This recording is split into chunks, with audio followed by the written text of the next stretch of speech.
এই সূরাটা নাজিল হওয়ার প্রেক্ষাপট হইল আল্লাহ রাসূল সাল্লাল্লাহু আলাইহি ওয়াসাল্লামকে কাফেররা আড়ালে বিভিন্ন জায়গায় গালিগুলাজ করত, বিভিন্ন কষ্ট দিত, নির্যাতন করত।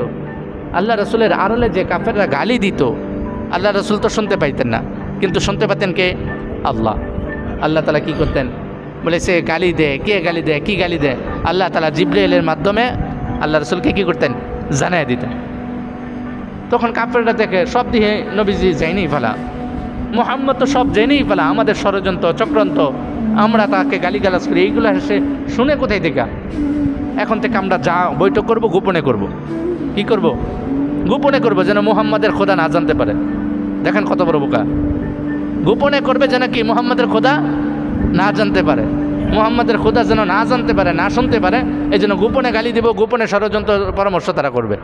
তখনই আল্লাহ তাআলা এদের কথার এই জবাব দেওয়ার জন্য আল্লাহ তাআলার কি ক্ষমতা, তোরা গোপনে করস আর প্রকাশ্যে করস, যেখানেই করুক না কেন আল্লাহ তাআলার নজরের বাইরে, ক্ষমতার বাইরে গিয়ে করতে পারবে? পারতে পারে।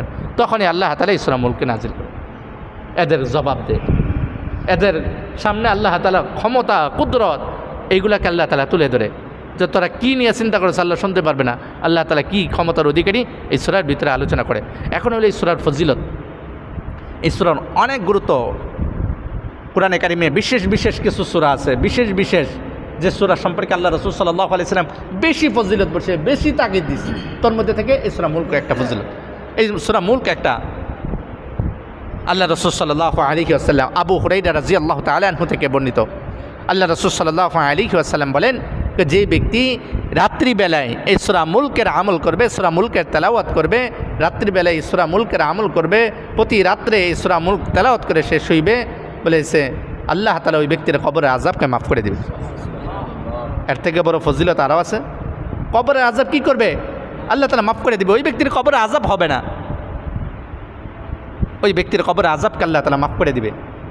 কবরের ভিতরে আল্লাহ রাসূল সাল্লাল্লাহু আলাইহি ওয়াসাল্লাম বলে, কবরের ভিতরে যখন আযাবের ফেরেশতারা আসবে পায়ের দিক থেকে, তখন পায়ের দিক থেকে সূরা মুলক বলে সে বাধা দিবে, বলবে এই সাবধান, এই ব্যক্তির কাছে আইসো না, এই ব্যক্তি আমি সূরা মুলককে তেলাওয়াত করছি, সূরা মুলকের তেলাওয়াত সে করছে, মাথার দিক থেকে আসবে, জবানে কথা বলবে, প্রতি রাত্রে সে আমার আমল করছে, সূরা মুলকের আমল করছে, সাবধান, তাকে ডিস্টার্ব করে না, তাকে আযাব দিব।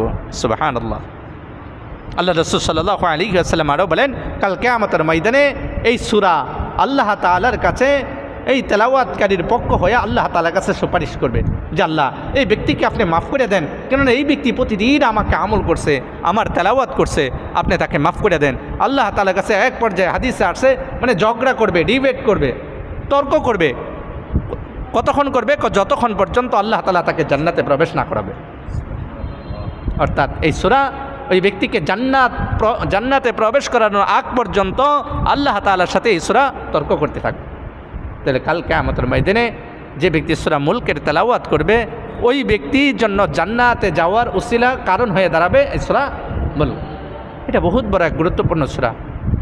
আল্লাহ রাসূল সাল্লাল্লাহু আলাইহি ওয়াসাল্লাম বলে যে আমার মন চায় যে আমার প্রত্যেকটা উম্মতের অন্তরের ভিতরে, দিলের ভিতরে সূরা মুলক গেঁথা থাকুক, সবার সিনার ভিতরে সূরা মুলক থাকুক, সবাই যেন সূরা মুলককে মুখস্থ করে।